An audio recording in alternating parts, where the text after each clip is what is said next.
Okay, today we're going to be replacing the power steering pressure sensor.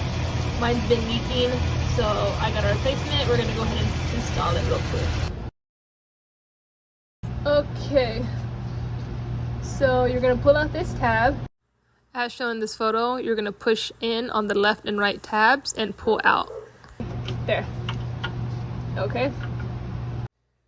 Okay, so you're going to take a wrench, you're going to get it on there, and you're going to turn it counterclockwise. So if you're looking at it with that little brown plug facing up, imagine it facing up, it's still lefty-loosey. Make sure when you're loosening this, the wrench is actually slim enough to fit on that bolt. Because as you can see from these little nicks right here, I was using one of these, this one. And it looks like it's just the right size, but it's a little bit, like a few millimeters wider, so it's not grabbing this good enough.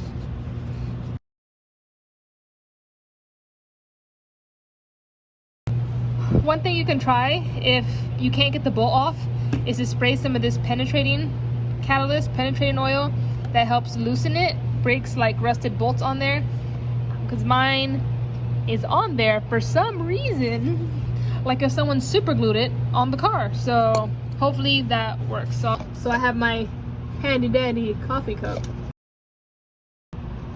I'm so happy that I got this off. It was, oh, missed my cup, oh God. There you go. Here's the replacement part. I got this on Amazon for like 20 bucks. There. I'm just gonna go ahead and screw it in while this is pouring out because I don't want to waste power steering. Wow, I'm so happy.